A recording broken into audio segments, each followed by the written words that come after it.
Greetings to you from Philippines and the 15th AATA Annual Theological Forum.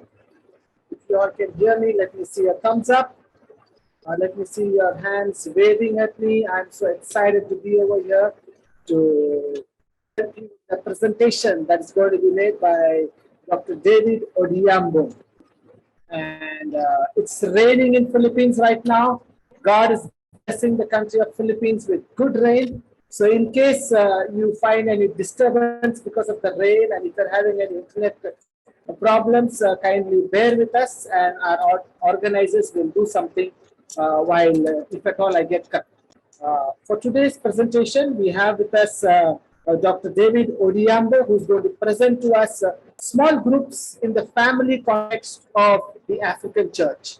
That's the topic for his presentation. And here's a picture of Dr. Odhiambo. You're going to see him very soon. But before he comes on the screen, let me tell you that he's served in many continents around the world.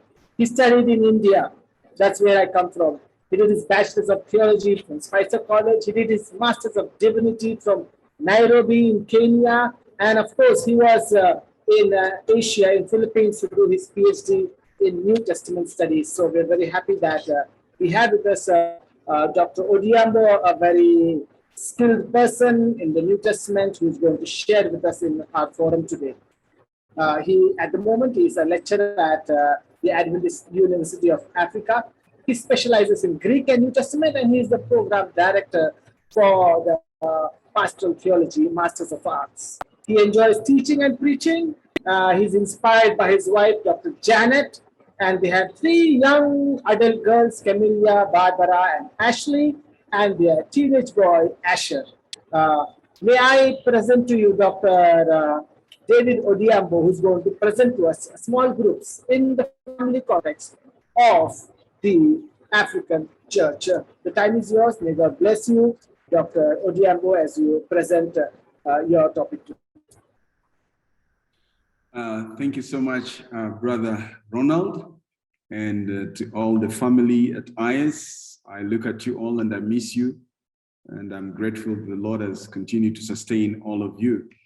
And I want to also give my very heartfelt congratulations to the organizers, our leaders, who have made it possible for us to have this particular forum.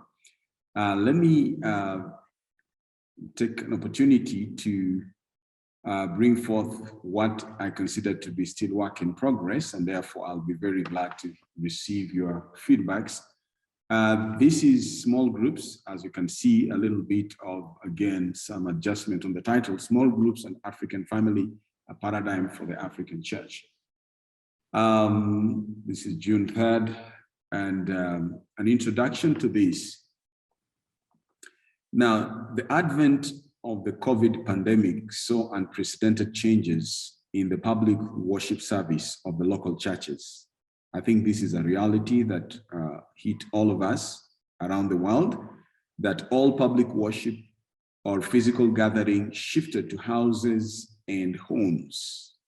At the initial stage, the absence of members in the sanctuary or halls of assemblies posed a dilemma for both the pastors and the congregants, as it seemed to be a challenge for authentic interaction at that point.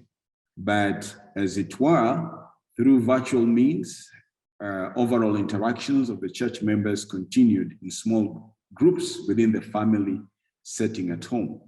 Now, these homes and house gatherings represented hope, while at the same time, they introduced a new reality in life and practice of the church post-COVID. Since it is true that through online services, 2 or 3 persons or more persons in homes or houses virtually participated in worship services, and the laity and the pastors conducted services without the people, and thus the focal point of the church service shifted from the 4 walls of the building of the church to the houses and the homes where the people of God were, ecclesia, to meet or to realize the presence of God. I realize that most of the presenters have built on these words, ecclesia, especially Dr. Cruz, in his initial presentation yesterday. I was not privileged to hear some of them today, but yesterday, nearly most of the presenters were able to build on these words, and I'll still build on them today.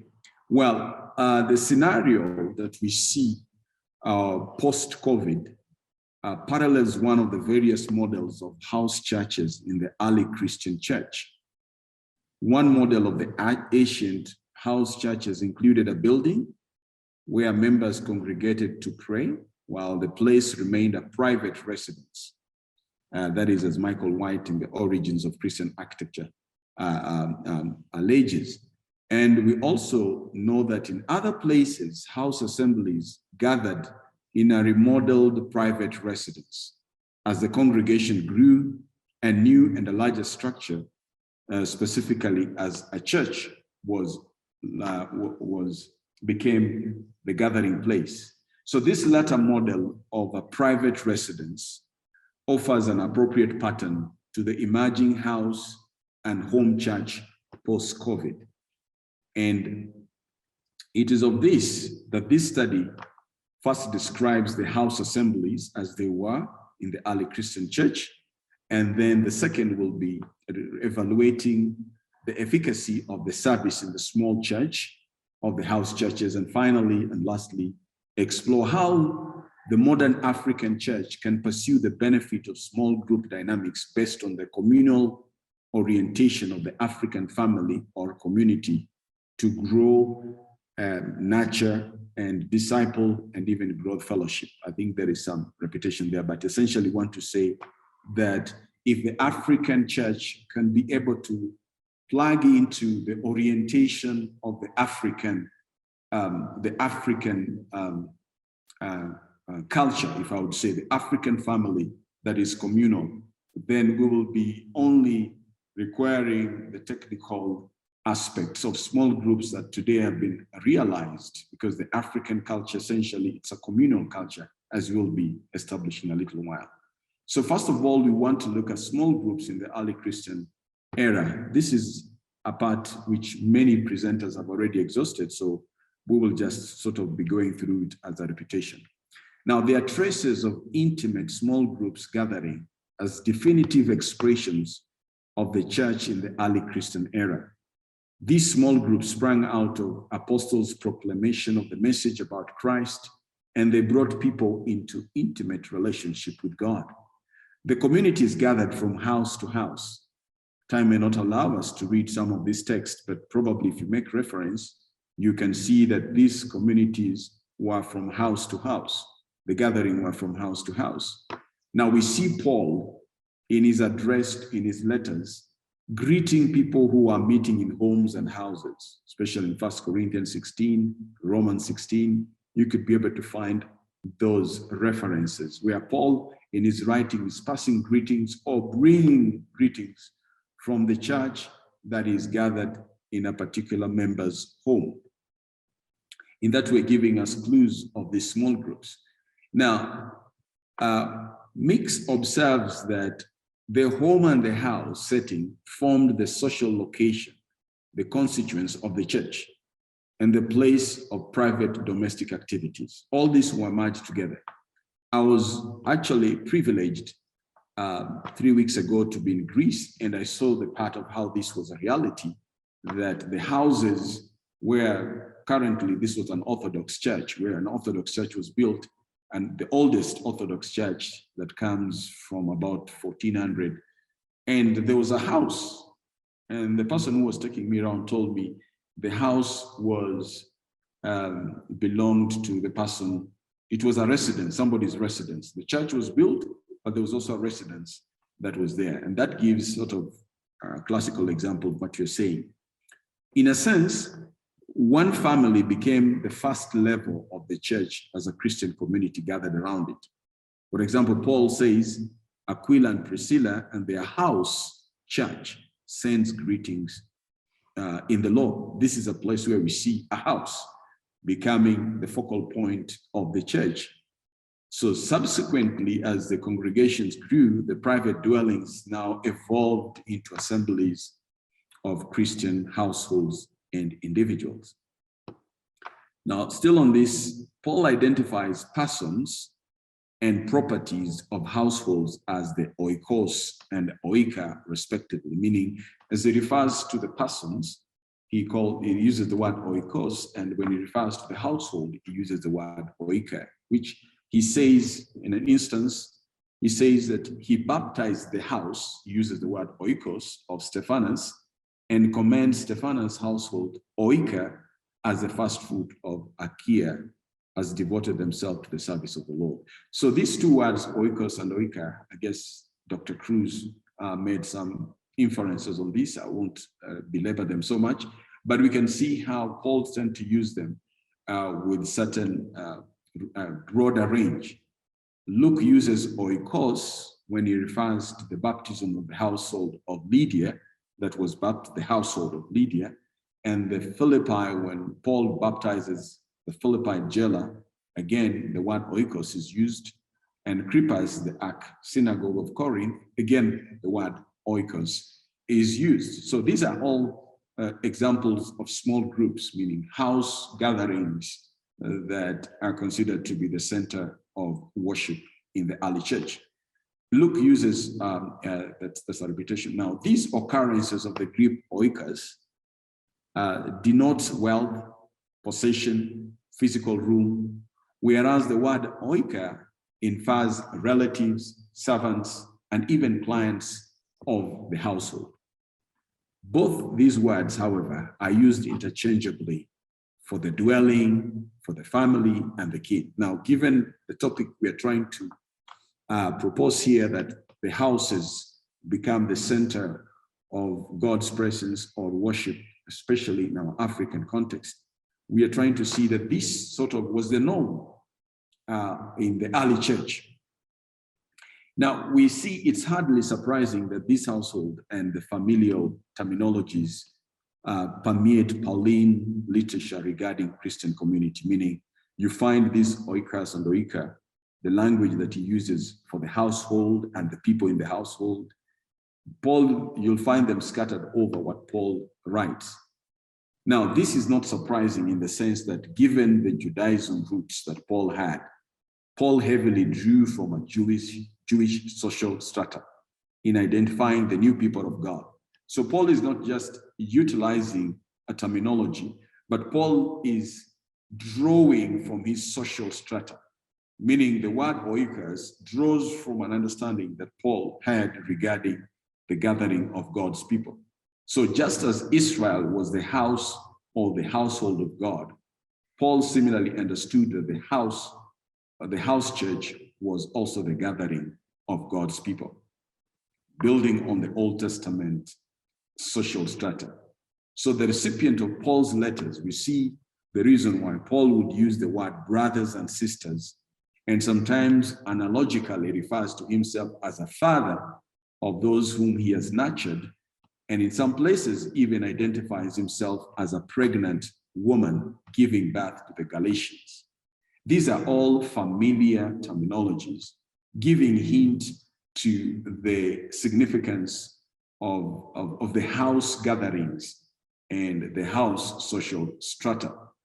Therefore, the family and the family terminologies used by religious groups is earlier than Paul, and this term applied to the experience of the house church. I love to say experience, that Paul did not only utilize the word oikos for the sake of describing the meetings, but also to describe the life of the house churches. So the small group, however, the frequency and the spread of the familiar language in Paul shows the words were not empty religious formula, I think, as I've alluded to.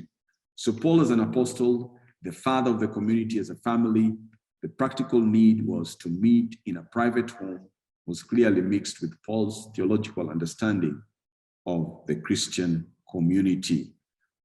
As we proceed further in these small groups, we find that the usage of the Greek words oikos and oika, as in Pauline writing, correspond to the Septuagint translation of the Old Testament, which is the word beth or beit, as it would be.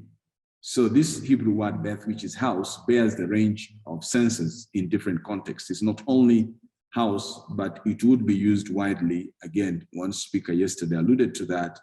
So the Hebrew word beth denotes a room, could be a building, like in Esther 2, or it could be a whole family, including the father, as in Genesis 50, or a wife, second wife, sons, dependent relatives, servants, attendants, slaves, relatives who formed a group between the immediate family and the tribe, household possessions, including wealth, tools, and slaves, and cattle. So the word is, in the Old Testament, the word beth, from which Paul draws the word oikos in the New Testament, has a wide range of semantics. It's not only for the house, but includes also the occupants of the house. So from the Septuagint, the LXX, and the broad Hellenistic world, the words oikos and oika designated both the building and the people with only slight distinction. And this is fittingly so because we see Paul drawing from the senses of the Old Testament, where the word beth included building and the occupants thereof. So in a sense, what we're saying that the small groups have to do with the people. I guess that is what I'm intending to propose much more, and especially the experience of the people in the small group. So the evidence just surveyed shows that the setting of the Jewish family was the foci of religious activity and formed the basis of the Christian church. As the people today that have been so much inclined towards the building and the gathering of the people outside the family to be the focal point, drawing from these terminologies, we are forced to start reflecting on where should the focus of the religious activity be. These words that Paul used take us back to the Jewish family as the focal point of religious activity. So the converging clues show that the family as the primary environment for transmission of faith. That is a place where faith was to be transmitted. We see that in the Old Testament. God instructed the Jewish household to love him with all their heart and mind and teach the children his commandments. We see that Abraham received divine commendation as a friend of God. Why? Because the Bible says he directs his children and household after him to keep the way of the Lord by doing what is right and just. So the typical transmission of faith happening during the transmission of faith among the Jewish families happened during the feasts that were conducted. I enjoyed finding Philo commenting regarding the celebration of the Passover, and he has an insightful quotation here. He says, at this time, that is the time of the Passover, the whole household takes the sanctity of the temple. The household takes the sanctity of the temple, and the sacrifice becomes the Seder meal. Now listen to this. The whole people, the old and the young, ascend to the status of the priest to conduct the holy service. For they all celebrate the great migration when over 600 men and women happily exited from the land of cruelty and animosity towards strangers. So Philo, who is a Jewish historian, gives us the setting of how the Jews appreciated the gathering at home, meaning the home took over the sanctity of the temple and everyone in the home became a priest. So the Jewish household was the people's bulwark or defense of faith against external forces that disrupted public religious practices. I guess this relates so well with our time of post-COVID or during the time of COVID, where people had to retreat to their home. Now with a Jew, the household being the place of religious activity was a defense when the public religious gathering were interfered with.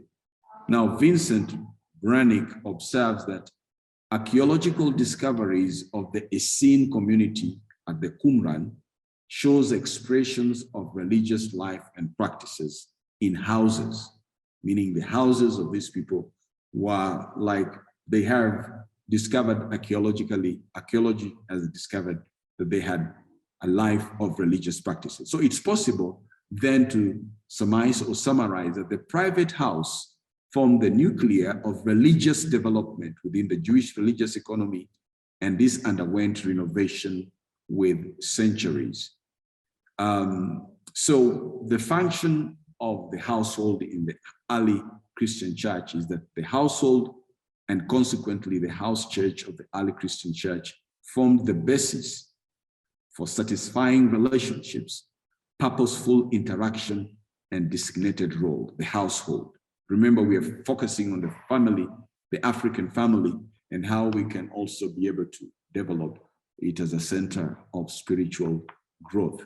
The significance of the household members rested in the faithful living to the oracles of God in order to attract people to God.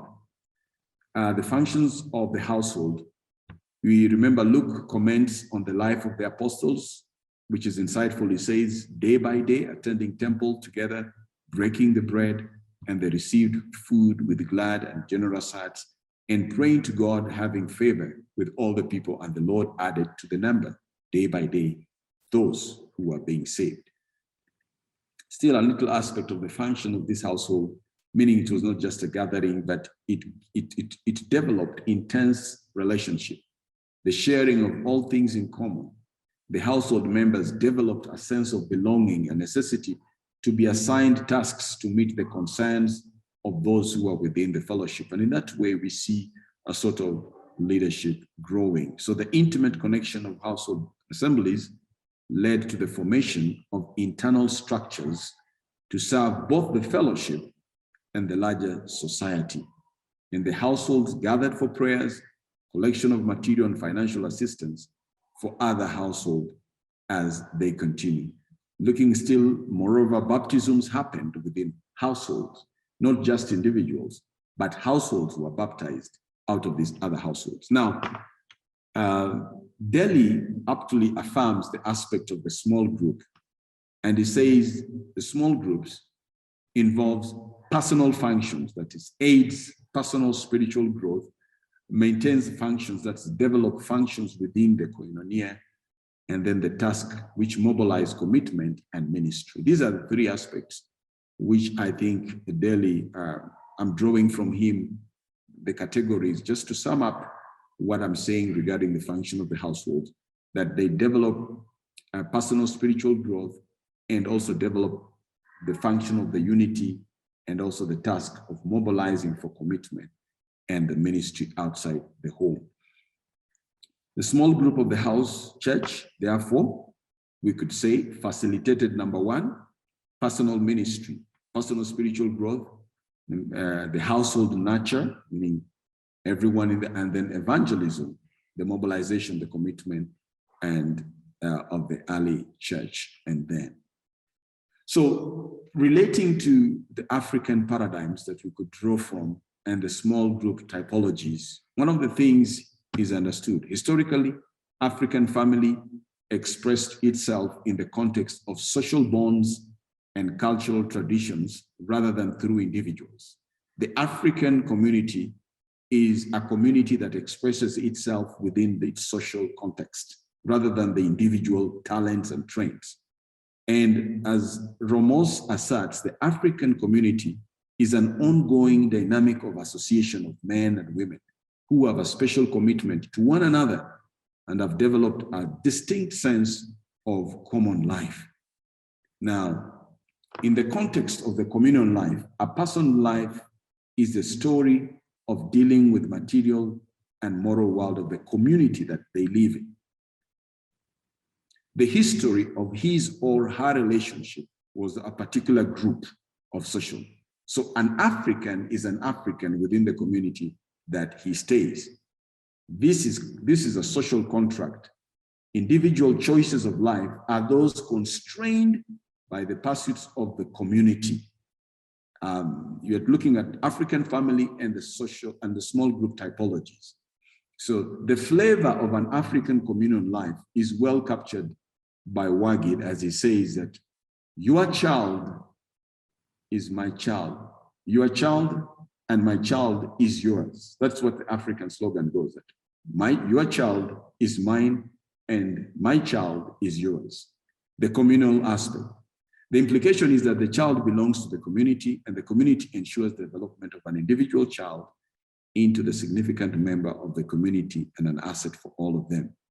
So the African family and the small group typologies, that is the social structure of the African community, consists of families, kinship, association of like clans, then clubs, neighbors, communities, congregation, and the core extended social hierarchies. This is the central notion of community where people work together to create peace and love. When we're talking about small groups, especially from Africa, it could seem very foreign and imported, but the African family in its own orientation exhibits expressions of small group features. That is what we're trying to establish here.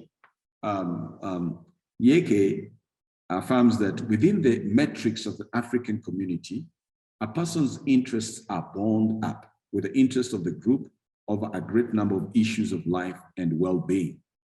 In the African community, people view themselves and what they do as equal good to others as to themselves.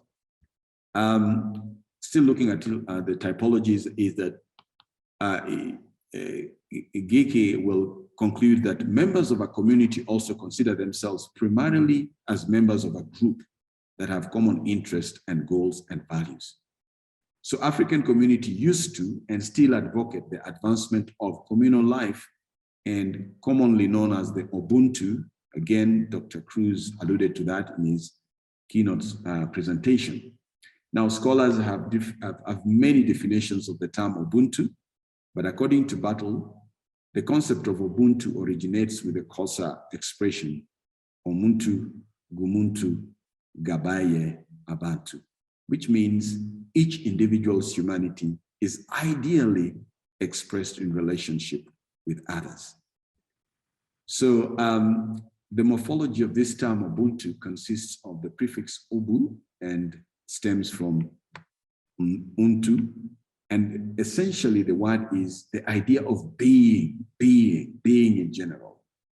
The Ubuntu is fundamental ontologically, the being, and also the knowledge, the coming to know, the epistemology in the African thought that we see most of the Bantu speaking people expressing. So by writing this paper, the research desires to draw upon the social system embodied in the Ubuntu and enshrined in the small groups dynamics to promote the African church post-COVID through the family. And for that matter, these typologies, as Xhosa defines Ubuntu, an African value system that means humanness or being human, a worldview that characterizes values such as caring, sharing, compassion, communionism, commonocracy, and related predisposition. These are all the values, essentially, that we seek to build in small groups. But it's interesting that the African system seems to embody them and enshrine them, and any African would definitely be able to relate to them if it goes back to that. So although in Ubuntu, although Ubuntu is a culturally African origin, the philosophy can be universally applied or applicable if people can go back to it. So in the context of the African spirit of Ubuntu, of course, I would observe that Ubuntu constitutes the spiritual cradle of African religion, and the culture finds expression in virtually all walks of life, social, political, and economical. In this sense, the African spirit of Ubuntu shows affinity with social dynamics of small groups. And the philosophy of Ubuntu espouses the fundamental aspects of small groups in enhancing personal spiritual development, as well as development of unity and koinonia, and in a deep allegiance to the collective identity. Most importantly, Ubuntu emphasizes sharing and co-duty and mutual enjoyment. In addition, promotes human relationship and complement human price and consider and dignity. The ultimate advantages effect of Ubuntu at the network is the price it places on the existence and human dignity, especially in its worldview on the elderly who performed and preserved to play essential communal function in consolidating these Ubuntu values. So according to the late John Beatty, who happens to come from Kenya, whatever happens to individual happens to the whole group, and whatever happens to the whole group happens to the individual. In context of small group dynamics, Ubuntu is seen as a notion with the resonance in building small groups.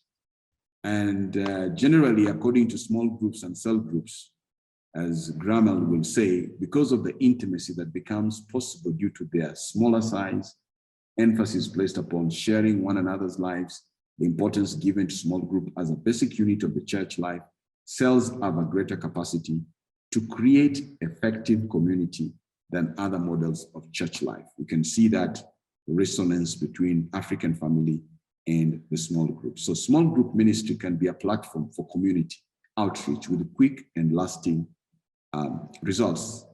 Now, this is going to be a cue to the thirst of the postmodern ministry. The postmodern ministry today is not waiting for people to make them believe and then belong, but is waiting for people who give them a belonging, and then they believe, and then they behave. And that is a community, and that is what the postmodern community is hungering for, community. Community is a central value. In most churches, they are reaching postmodern in this particular way of manner. So community is the very foundation of our Christian life, which stems back to the first church, traceable in the social fabric of the African community that puts heavy emphasis on Ubuntu. That's our summary. So in this sense, we can draw these particular principles that small groups enhance fellowship, just like the African community. And fellowship is where people share, communicate, and join. Partnership, I'll go over this from the Collins Dictionary. And small groups and the family. So small groups, reasons by Betty says, are all about people being crowned of God's creation. It's people he wants us to build, not programs, as people would sometimes emphasize. Small groups enhance discipleship. Again, discipleship is lasting relationship that people build of a teacher and a pupil. And in that sense, we see again in the two, spiritual parenting is a primary result of discipleship, which can, and in most cases does emerge from small group setting. And that is an aspect that we have seen heavily built in the African community. And I think this is my final, the process of growing people in small group is very much like discerning the difference between soil and seeds and wheat and weeds. So we can always immediately tell where people are spiritually growing. My conclusion is this. The paper contends that the African family or the communal framework offers an appropriate structure for small group ministry to enhance discipleship, fellowship, and evangelism. And finally, it argues that communal principles embedded in the African communities offer appropriate metrics for the growth and development of the house churches of small groups in the context of African families. Thank you so much.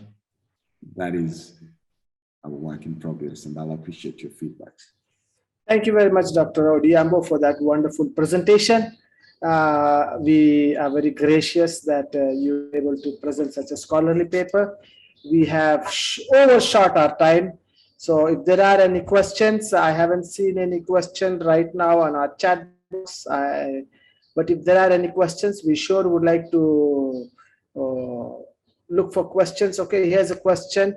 This is from Pastor Frank Chirwa. It says, thank you for your presentation. How do you harmonize the essence of the African family with congregationalism and ecclesiological values of the body of Christ? As far as the question is not complete, but I hope you can fill in the words and get the gist of the question. You could probably see it in the chat box. Yeah, thank you so much. I want to imagine that the essence of the African family is much about, the building of the community. And congregationalism, as we all appreciate, is about what each and every individual wish to accomplish. So I don't know whether I'm following up the question well, and looking at the church value, I think ecclesiology is not so much about the building or what we could consider today the public meetings. Ecclesiology is about people. I didn't get time to elaborate that. It's about people that are drawn together for a common goal, which the African community enshrines. So African family enshrines ecclesiology par excellence, because the family in the African family is about us rather than about an individual. Ecclesiology is about these people whom God called together, these people. In that sense, I could see an harmony in that. Congregationalism, as the word would be, is something which could emphasize more the gathering, that could have people who share common goals, but not so much the experience that they have. I guess that is a vague way I could be able to bring it out.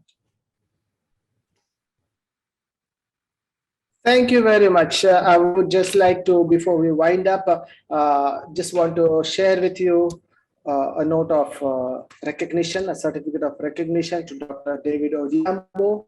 If you have further questions, you may continue to put it in our chat box. Also, we will be able to view our recording. It will be presented live after a few weeks in our the AATA YouTube, so that you can view it, those of you who have missed it. But in the meantime, we want to read this certificate given to Dr. David Odhiambo for presenting the topic Small Group in the Family Context of the African Church during the 15th AATA Theological Forum, themed Church Small Group in Africa, held virtually on June 2nd and 3rd, 2022. Given on this day, the 3rd of June 2022 at IAS Lala Anwan, Silang, Cavite, Philippines, signed by the IAS Seminary Dean, Dr. Ricardo Gonzalez, the AATA President and Secretary, John Claude and Osin, respectively. We want to thank you once again for this wonderful presentation, and may God bless you. I hand over the time to our next moderator who will lead us forward. Thank you very much.